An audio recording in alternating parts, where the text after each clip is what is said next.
The record company per se did not have any problems with Sylvester being outrageous, but we were dealing with the reactions of people in the outside world who were in a position to make or break him. Sylvester James was openly gay, but did you know he had someone he confirmed was the love of his life?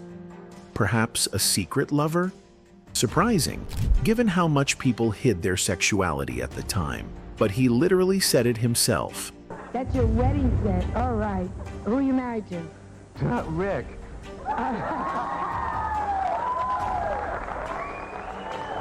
Now, before there was RuPaul, before there was Lil Nas X, there was Sylvester James, the gay icon.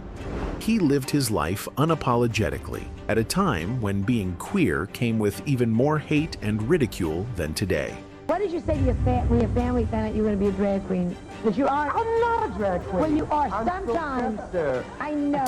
From his troubled early life to his death from AIDS, Sylvester lived as an openly queer man, loving who he wanted, even when his lovers were more shy about being seen publicly. Let's get into it. So Sylvester, I thought you were a woman. What is he wearing and what is he singing? Sylvester was a famous singer in the 1970s and 1980s. He was known for his high singing voice and flashy style. He loved disco, rhythm, and blues and soul music. Many people enjoyed his songs, and he became a big name in disco.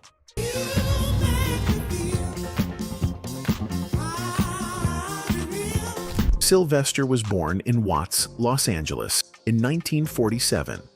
His family was middle class and African American. My grandmother was like his idol.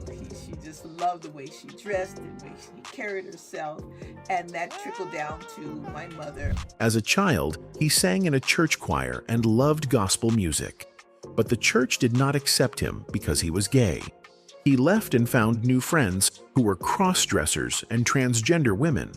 They called themselves the Disquotes. They accepted him for who he was.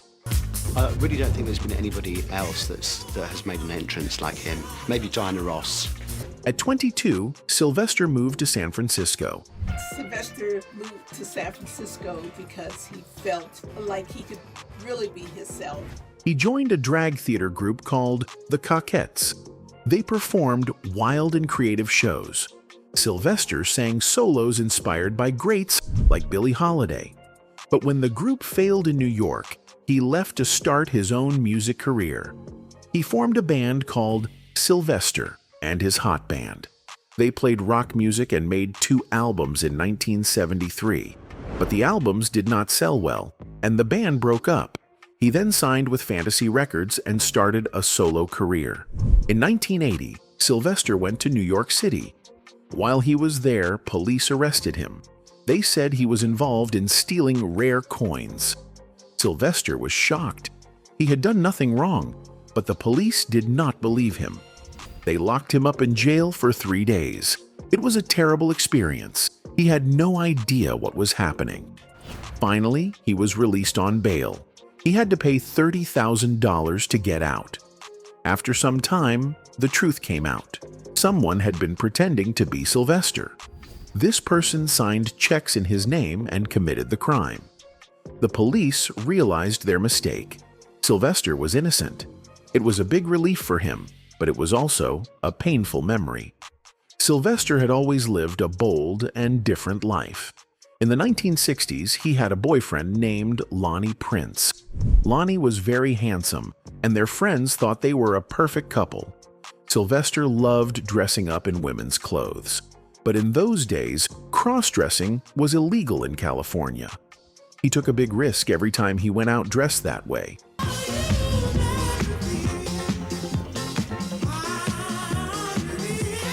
Sometimes he hitchhiked while wearing dresses. The police could have arrested him any time. Luckily, he avoided jail for that. However, he was caught stealing a few times. He shoplifted and got arrested, but he never let those mistakes define him. He worked many different jobs.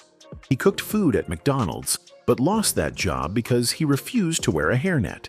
People want to tell him, you need to dress like this, you need to tone down that, and Sylvester could be very, very stubborn.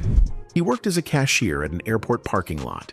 He also worked in a hair salon, a department store, and even at a mortuary. At the mortuary, he did make up for dead bodies before their funerals. He was always trying to find a way to make a living. Even though he had many struggles, he never stopped being himself. During the 1960s, the civil rights movement was very strong. Many people fought for equal rights, especially for black people. But Sylvester and his friends did not take part in protests. They had their own way of dealing with the unfair world. During the Watts riots, there was chaos in the streets. Many black people were angry at the police. There was looting everywhere.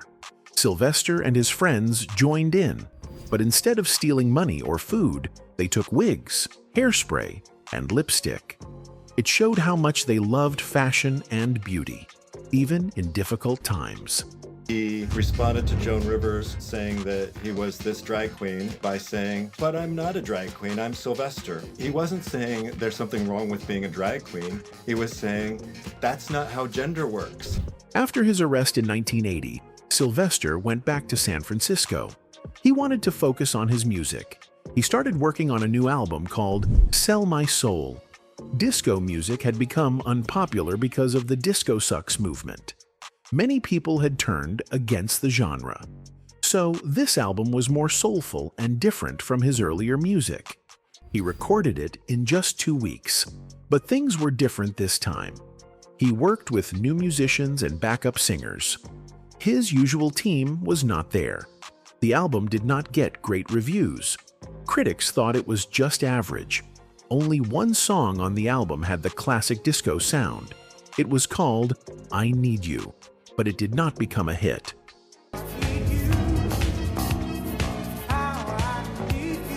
As the years went by, Sylvester faced even bigger challenges. In the mid-1980s, his boyfriend Rick Cranmer got very sick. Rick had HIV, which later turned into AIDS. Back then, there was no cure. Many people who got the disease did not survive. Sylvester took care of Rick as long as he could. But Rick's health got worse quickly. Sylvester's on tour and came home, and we put Rick in the hospital. And 2 days, 3 days later, Rick died. In September 1987, Rick passed away. Sylvester was heartbroken. He had loved Rick deeply. Losing him was one of the hardest moments of his life. And it was a very difficult moment, a very tearful moment for him. After Rick's death, Sylvester knew that he too might have the disease, but he did not want to get tested. He was afraid of what the doctors would say.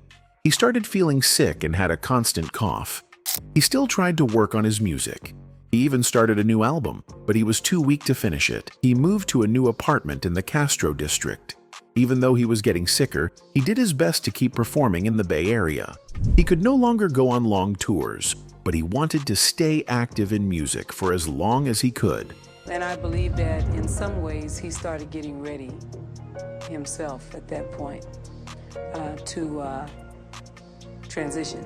By 1987, he finally went to the doctor. They confirmed what he had feared. He had AIDS. He needed surgery for his sinuses, so he went to the hospital. After the surgery, he went back home. His mother and his close friend Tracy started taking care of him, but his health continued to decline. In May 1988, he had to go to the hospital again. This time, he had a severe lung infection called pneumocystis pneumonia. It was common among AIDS patients. After leaving the hospital, he gave away many of his personal things. He knew he did not have much time left. He also wrote his will, making sure everything was in order. Even though he was weak, he still wanted to be part of his community. In June 1988, he attended the Gay Freedom Parade in San Francisco. He was too weak to walk, so he sat in a wheelchair. His friend McKenna pushed him through the parade. People along the streets cheered for him. They called out his name with love and admiration. Later that year, the Castro Street Fair honored him. He really didn't come out until the gay parade. They named the event a tribute to Sylvester. He was too sick to attend, but the crowd chanted his name so loudly that he could hear them from his bedroom. He also made a surprise visit to Dreamland nightclub. He watched the dancers from the second-floor balcony. The DJ played his songs, and people danced in his honor. When he waved goodbye, the crowd shouted, "We love you." Even in his final days, Sylvester continued to speak out. He gave interviews and talked about AIDS. He wanted people, especially black communities, to understand the disease. Some people believed that AIDS was a punishment from God. Sylvester disagreed. He told the media that God did not send diseases to hurt people. He wanted to spread love and awareness instead of fear. And as we kept going, you could see the faces of people crying, and it was just so sad. By Thanksgiving 1988, Sylvester could no longer walk. He had lost a lot of weight and was in constant pain. He had to take morphine to ease his suffering. His family came to visit him for the holiday. It was the last time they all spent time together. On December 16, 1988, Sylvester passed away in his sleep. He was only 41 years old. Before his death, Sylvester planned his own funeral. He wanted to be dressed in a red kimono. His close friend Yvette Flunder did his makeup. He wanted his funeral to be full of music, flowers, and love.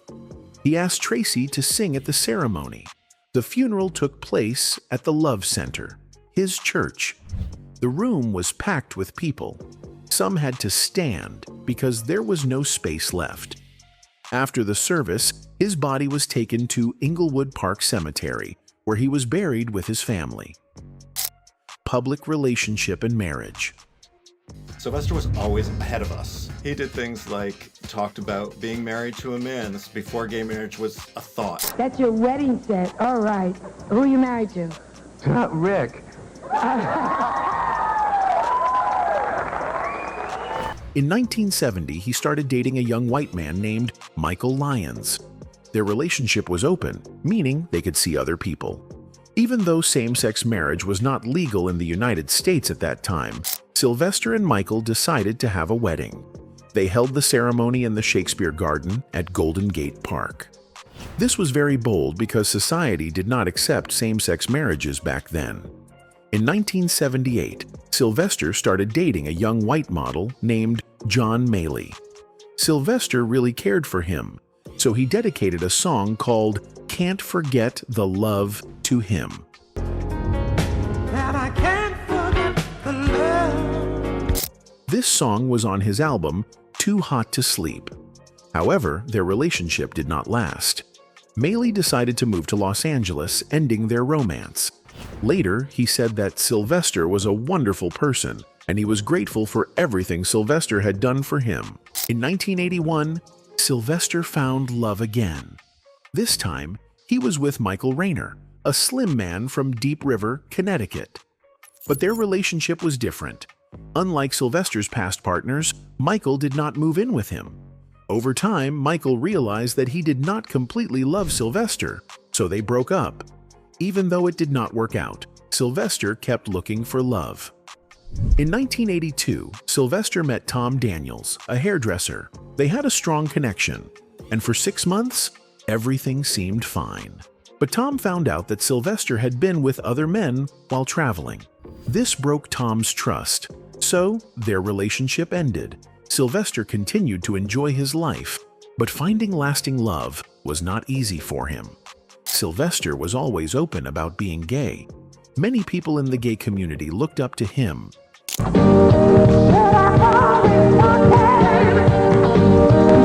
He once said that he knew gay people saw him as a role model, and he was proud of it. He felt that gay people had a hard time in society. Many of them struggled to find someone they could relate to, and they chose him as their inspiration. He loved his gay fans because they supported him more than anyone else. Even though he was loved by many, Sylvester did not like labels. What did you say to when your family found out you were going to be a drag queen? That you are? I'm not a drag queen. Well, you are I'm sometimes. Sylvester. He did not want people to focus only on his sexuality. He believed his music was separate from his personal life. He said that when he was singing, he was not thinking about his love life. And when he was with someone, he was not thinking about music. Sylvester also had strong opinions about the gay community. He did not like how some gay men tried to make others fit into a certain image. He refused to follow rules about how a gay man should act. Some gay men at that time dressed in a similar way, wearing boots, jeans, check shirts, and mustaches. Sylvester did not like that they judged men who were more flamboyant, like him. He wanted to be himself, not follow anyone else's idea of what was acceptable. Sylvester and Rick James were both big music stars in the same time period. They had different styles, but they both made funky, exciting music. Rick James had big hit songs like Super Freak, which made him very famous. She's a super freak, she's super freaking, yeah. Sylvester, on the other hand, was loved in the disco and LGBTQ+ communities. His songs were anthems for people who wanted to be free and express themselves. Even though they had different audiences, they were both fighting for the top spot in the music world. People in the industry often compared them, which may have made things tense between them. Rick James was known as a wild rock star with a mix of funk and R&B. He had a tough image and often talked about being the real deal in music. He believed his music had deep roots in funk and soul. Sylvester, on the other hand, had a glamorous and theatrical style. He wore flashy outfits and sang in a high-pitched voice that many people admired. Some fans thought Sylvester's music was too different to be considered real funk, while others believed he was a genius. This difference in style and fan base may have caused an unspoken competition between them. Even though there were no big public fights between them, there was a feeling in the music world that they were rivals. Some people believed Rick James did not respect Sylvester's success because he thought his own music was more authentic. Others thought Sylvester felt overlooked because he did not get the same mainstream success as Rick James. Even though Sylvester's songs were loved, especially in the disco world, Rick James got more radio play and bigger record sales. This may have added to the tension between them.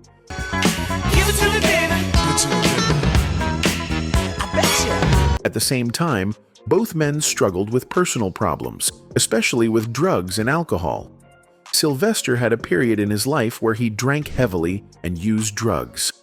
He once talked about how his addiction affected his music career.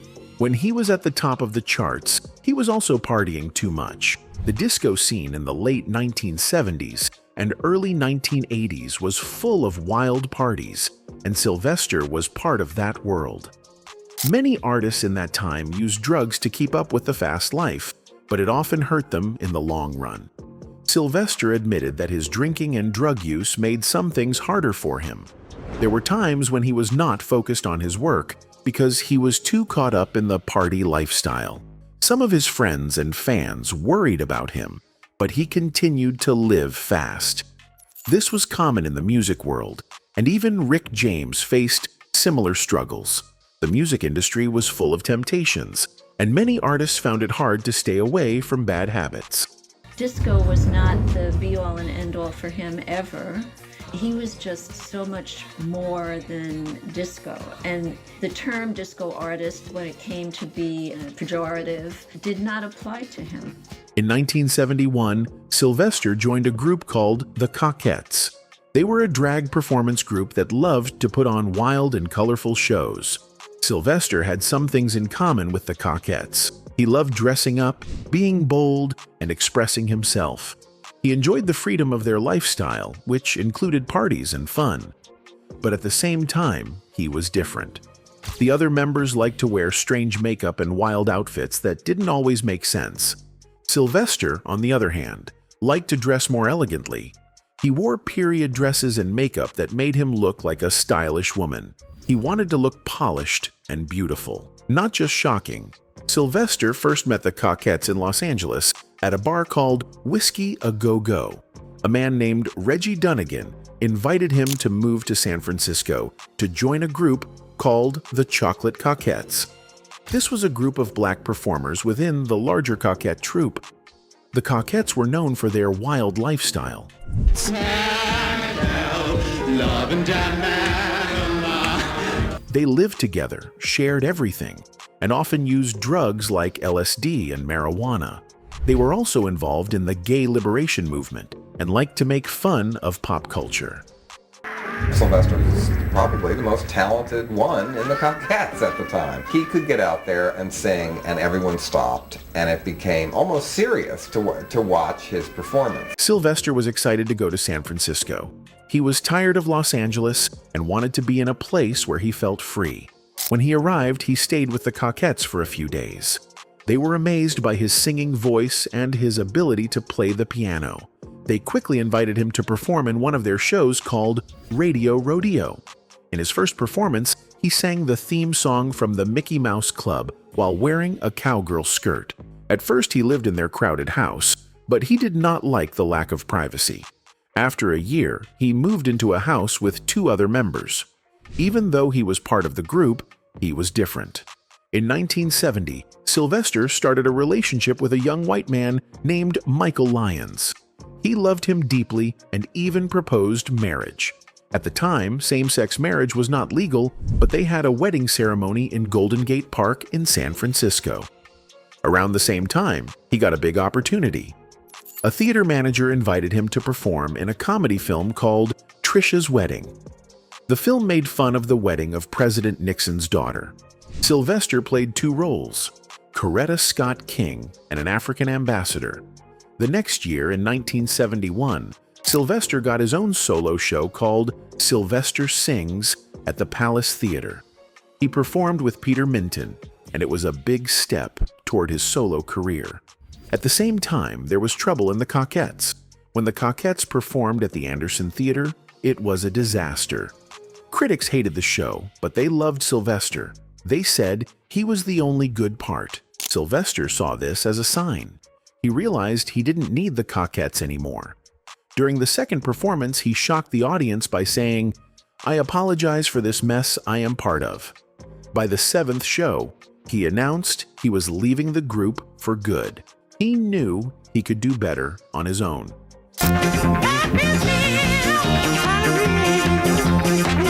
Leaving the Cockettes was the best decision for Sylvester. He went on to become a famous singer, known for his powerful voice and glamorous style. His time with the Cockettes helped him get noticed, but he was always meant to shine on his own. The record company per se did not have any problems with Sylvester being outrageous. But we were dealing with the reactions of people in the outside world who were in a position to make or break him. After leaving the Cockettes, Sylvester started a new band called The Hot Band in 1972. The group had great talent, but they faced big problems. Some people did not like them because of their race. The band received violent threats, and it became hard for them to perform safely. These threats made things stressful for everyone. On top of that, it was not easy working with Sylvester. He had a strong personality, and some band members found it difficult to get along with him. Over time, the problems grew bigger. The band members felt they could not continue, so they decided to break up.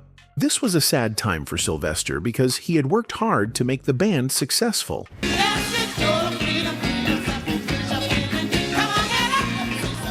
After the band broke up, Sylvester continued making music. He signed a deal with Fantasy Records, hoping it would help his career.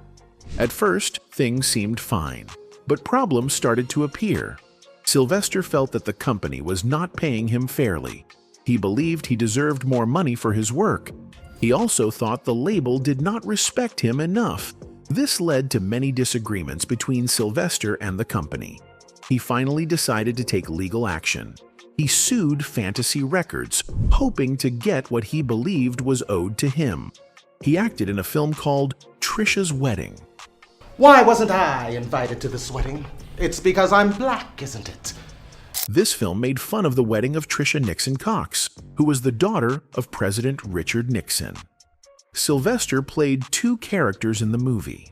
One of them was Coretta Scott King, who was the wife of Martin Luther King Jr. People had different opinions about this. Some thought it was funny, but others felt it was not respectful. It also made people talk about race, gender, and politics. Oh, I feel this woman's pain, sitting in the back of the bus so many years. Sylvester was a singer known for his disco music. Disco was very popular in the 1970s. People loved to dance to it, and it was played in clubs everywhere. Sylvester's songs were full of energy and joy. His music made people happy, and he became famous. But in the late 1970s and early 1980s, some people started to hate disco. They said it was not real music. They wanted rock and other styles to be more popular. This was called the Disco Sucks movement. Sylvester never gave up. Even when disco lost popularity, he kept singing. He believed in his music and in himself. He showed the world that he would not be silenced, no matter what others thought.